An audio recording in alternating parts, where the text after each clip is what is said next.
बच्चों, welcome to my YouTube channel. आज के वीडियो में हम साइंस के कुछ विज्ञान वर्ग के कुछ क्वेश्चन सॉल्व करेंगे और जिससे आप अपने आप को जान भी पाएंगे कि आपकी तैयारी कहाँ तक पहुँची है। तो चलिए शुरू करते हैं बिना किसी देर के। और उससे पहले मैं एक बात आपको बता देना चाहती हूँ कि अगर आपने मेरा चैनल नहीं सब्सक्राइब किया है तो प्लीज़ सब्सक्राइब कर लें, जिससे कि आपको आने वाले अगले वीडियो की नोटिफिकेशन मिलती रहे। और हम लोग इतनी मेहनत करते हैं, अगर आप लोग थोड़ा सा भी सब्सक्राइब कर देते हैं तो हमें उससे बहुत ही बड़ा मोटिवेशन मिलता है। तो चलिए वीडियो शुरू करते हैं। निम्नलिखित में से पाचक एंजाइम नहीं है। जो हमारे शरीर में पाचक एंजाइम्स होते हैं, पेप्सिन, रेनिन, इंसुलिन, एमाइलोप्सिन। तो आपको इसमें पता होगा कि इंसुलिन जो होता है वो पाचक एंजाइम नहीं, वो हमारे अग्नाशय के द्वारा स्रावित होता है और ये जो है डायबिटीज़, मधुमेह कंट्रोल करता है। दूसरा प्रश्न देखते हैं बच्चों। तो इसका राइट आंसर हो जाएगा, एक का राइट आंसर हो जाएगा सी। दूसरा प्रश्न देखते हैं बच्चों। पित्र रस स्रावित होता है। पित्र रस स्रावित होता है आमाशय द्वारा, छोटी आंत द्वारा, पेनक्रियास द्वारा या यकृत द्वारा। तो पित्त रस जो है आपका यकृत द्वारा स्रावित होता है। कहाँ से स्रावित होता है? यकृत द्वारा। लीवर में आपका बाइल जूस का सिक्रेशन होता है, यानी पित्त रस यकृत में स्रावित होता है। तीसरा क्वेश्चन देखते हैं। स्वस्थ दांतों और हड्डियों के लिए आवश्यक खनिज है। स्वस्थ दांतों और हड्डियों के लिए आवश्यक खनिज क्या है? ये क्वेश्चन आपका यूपी 2014 में भी आ चुका है, राष्ट्रीय आयोगिता छात्रवृत्ति परीक्षा में। तो इसको ध्यान से देखिए कि दांतों और हड्डियों में क्या पाया जाता है, क्या आवश्यक चीज़ें पाई जाती हैं। लौह पाया जाता है, सोडियम, कैल्शियम या मैग्नीशियम। तो आपको पता होगा बच्चों कि दांतों और हड्डियों में कैल्शियम पाया जाता है, जिसके लिए कहा जाता है कि कैल्शियम वाली चीज़ें खाइए जिससे आपकी हड्डियाँ मजबूत हों। चौथा क्वेश्चन देखिए बच्चों। पत्तियों में भोजन किस रूप में एकत्रित होता है? पत्तियों में भोजन किस रूप में एकत्रित होता है? प्रोटीन में, वसा में, खनिज तत्व या स्टार्च? तो आपको पता है कि पत्तियों में भोजन स्टार्च के रूप में एकत्रित होता है। पांचवा क्वेश्चन देखिए बच्चों। पौधे हमें किस क्रिया द्वारा ऑक्सीजन प्रदान करते हैं? पौधे हमें किस क्रिया द्वारा ऑक्सीजन प्रदान करते हैं? श्वसन द्वारा, परिसंचरण द्वारा, उत्सर्जन द्वारा या प्रकाश संश्लेषण के द्वारा? तो हमें पता होना चाहिए बच्चों कि पौधे जो हैं अपना भोजन कौन सी क्रिया के द्वारा बनाते हैं? प्रकाश संश्लेषण की क्रिया। और प्रकाश संश्लेषण में ऑक्सीजन वो निकालते हैं तथा कार्बन डाइऑक्साइड का वो प्रयोग करते हैं और ऑक्सीजन प्रदान करते हैं। छठा क्वेश्चन देखिए बच्चों। वृद्धि के कारण जीव में परिवर्तन होता है। वृद्धि के कारण जीव में परिवर्तन होता है। आकार में, आकृति में, आकार एवं आयतन में या केवल आयतन में? बताइए बच्चों। तो इसका राइट आंसर हो जाएगा, वृद्धि के कारण जीव में परिवर्तन होता है आकार में भी और आयतन में भी। जैसे जैसे कोई चीज़ बड़ी होती जाती है, जैसे जैसे कोई प्राणी बड़ा होता जाता है, उसका आकार के साथ साथ आयतन भी बढ़ता जाता है, परिवर्तित होता जाता है। सातवां क्वेश्चन देखिए बच्चों। कोशिका में अतिरिक्त ऊर्जा का संचयन होता है। कोशिका में अतिरिक्त ऊर्जा का संचयन होता है। कहाँ से होता है बच्चों? एटीपी अणुओं में, एडीपी अणुओं में, डीएनए अणुओं में या आरएनए अणुओं में? कहाँ से होता है? तो आपको पता होना चाहिए, जो कोशिका होती है हमारे बॉडी की छोटी से छोटी संरचनात्मक इकाई होती है, उसमें ऊर्जा का अतिरिक्त संचयन किस रूप में होता है? एटीपी अणुओं में। किस रूप में होता है? एटीपी अणुओं में। आगे वाला क्वेश्चन देखते हैं बच्चों। मनुष्य की मुख गुहा में कितने प्रकार के दांत पाए जाते हैं? मनुष्य की मुख गुहा में कितने प्रकार के दांत पाए जाते हैं? 3, 4, 5 या 8? तो 15वें क्वेश्चन का राइट आंसर हो जाएगा बी। आपके 4 दांत पाए जाते हैं मुख गुहा में। 16वां क्वेश्चन देखिए। प्रत्येक निम्न पोषण स्तर से ऊपर के पोषण स्तर पर कितनी ऊर्जा प्रवाहित होती है? प्रत्येक निम्न पोषण स्तर से ऊपर के पोषण स्तर पर कितनी ऊर्जा प्रवाहित होती है? 10%, 11%, 20% या 30%? तो इसका राइट आंसर हो जाएगा बच्चों ए, 10%। आगे वाला क्वेश्चन देखते हैं, किस जंतु में स्पर्शक भोजन ग्रहण करने में सहायक होते हैं? किस जंतु में स्पर्शक भोजन ग्रहण करने में सहायक होते हैं? हाइड्रा में, स्पंज में, अमीबा में, कॉकरोच में? बताइए बच्चों, इसका राइट आंसर हो जाएगा स्पर्शक द्वारा भोजन ग्रहण किया जाता है हाइड्रा में, तो इसका राइट आंसर हो जाएगा हाइड्रा। 18वां क्वेश्चन देखिए बच्चों, इनमें से कौन सा जोड़ा सही नहीं है? इनमें से कौन सा जोड़ा सही नहीं है? लार में पाचन होता है, त्वचा एक संवेदी अंग है, जिसे छू देते हैं तो पता एहसास हो जाता है, वृक्क आपका प्रजनन अंग है और रक्त परिसंचरण करता है। तो इसमें सबसे गलत आपका लग रहा है सी, वृक्क जो है प्रजनन अंग नहीं है, ये हमारे शरीर की सफाई करता है। 19वां क्वेश्चन देखिए बच्चों, भोजन का पाचन होता है, भोजन का पाचन कहाँ होता है?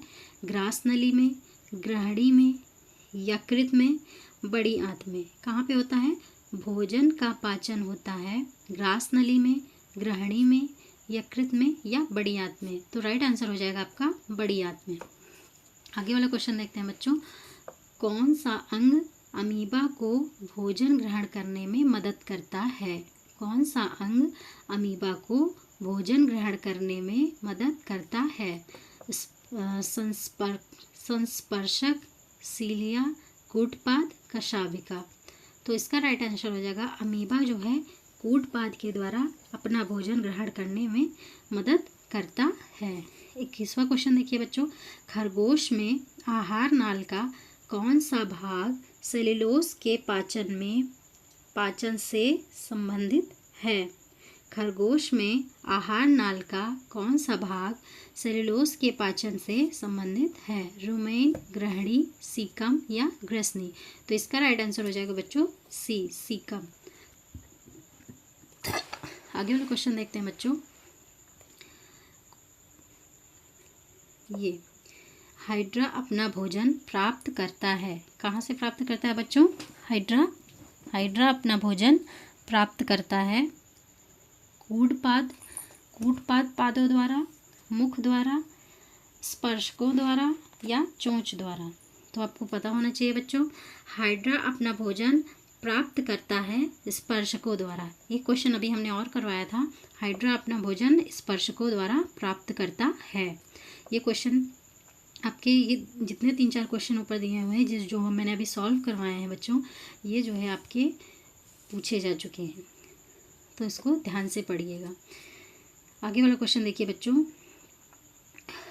आमाशय में स्रावित करता है, आमाशय में क्या स्रावित होता है? देखिए इसमें कौन सा ऑप्शन सही होगा?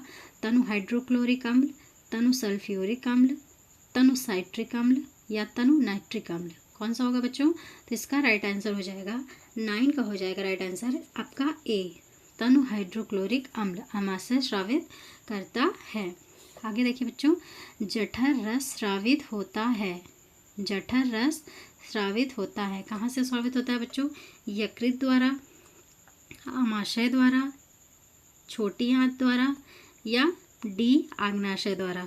एक बार फिर से देखिए बच्चों, जठर रस स्रावित होता है, कहाँ से स्रावित होता है जठर रस? आपका आमाशय से स्रावित होता है। आगे देखिए, दूध में उपस्थित प्रमुख पोषक तत्व हैं, दूध में उपस्थित प्रमुख पोषक तत्व हैं, क्या क्या हो जाएगा? आयरन, मैग्नीशियम, कैल्शियम या सोडियम?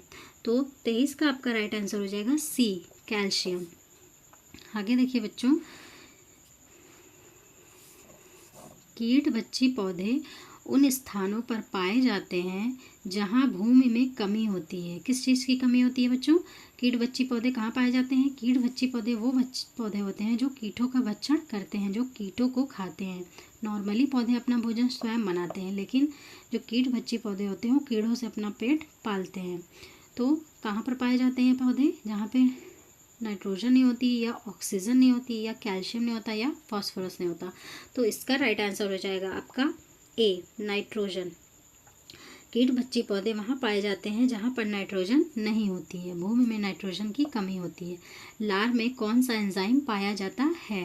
लार में कौन सा एंजाइम पाया जाता है? पेप्सिन, रेनिन, ट्रिप्सिन या टाइलिन? तो आपको पता होना चाहिए बच्चों, लार में आपका टाइलिन एंजाइम पाया जाता है। तो 11 का राइट आंसर हो जाएगा आपका डी, टाइलिन। आहार नाल का सबसे बड़ा भाग है। आहार नाल का सबसे बड़ा भाग है ग्रहणी, बड़ी आंत, छोटी आंत, आमाशय। तो आहार नाल का सबसे बड़ा भाग हो जाएगा छोटी आंत। कहने को तो यह छोटी आंत होती है, पर ये इतना जो है मुड़ मुड़ के अंदर फिट होती है कि ये बड़ी आंत से भी बड़ी होती है। अब इधर देखिए बच्चों, कीटों को पकड़कर अपना आहार बनाने वाले पादप का नाम है। कीटों को पकड़कर अपना आहार बनाने वाले पादप का नाम है अमरबेल, गुड़हल, घटपर्णी या गुलाब। तो जो कीटों को पकड़कर अपना आहार बनाते हैं उन्हें घटपर्णी कहते हैं। तो 24 का राइट आंसर हो जाएगा सी, पित्त रस संग्रहित होता है। आगे वाला क्वेश्चन देखिए बच्चों, पित्त रस संग्रहित होता है अग्नाशय में, आमाशय में, पित्ताशय में या क्षुद्रांत्र में। तो कहाँ होता है बच्चों, पित्त रस का संग्रहण कहाँ होता है, पित्ताशय में होता है। आगे वाला क्वेश्चन देखिए बच्चों, अमरबेल उदाहरण है। अमरबेल उदाहरण है स्वपोषिका, परजीविका, मृतोपजीविका या परपोषिका। स्वपोषी वे होते हैं जो अपना भोजन स्वयं बना लेते हैं, जैसे कि पौधे। मृतजीवी होते हैं जो अपना भोजन मरी हुई चीज़ों से या सड़ी चीज़ों से प्राप्त करते हैं, जैसे आपका गैरिकस हो गया, जिसे हम लोग कुकुरमुत्ता, स्थानीय भाषा में कुकुरमुत्ता भी कहते हैं।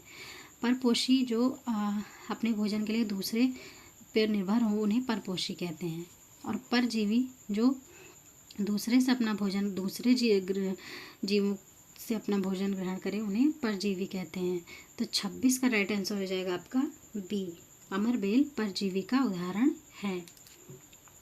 निम्नलिखित में से, अगला क्वेश्चन देखिए बच्चों, निम्नलिखित में से किस अंग की भीतरी सतह पर रसांकुर पाए जाते हैं। निम्नलिखित में से किस अंग की भीतरी सतह पर रसांकुर पाए जाते हैं, आमाशय में, क्षुद्रांत्र में, बृहदांत्र में या आग्नाशय में।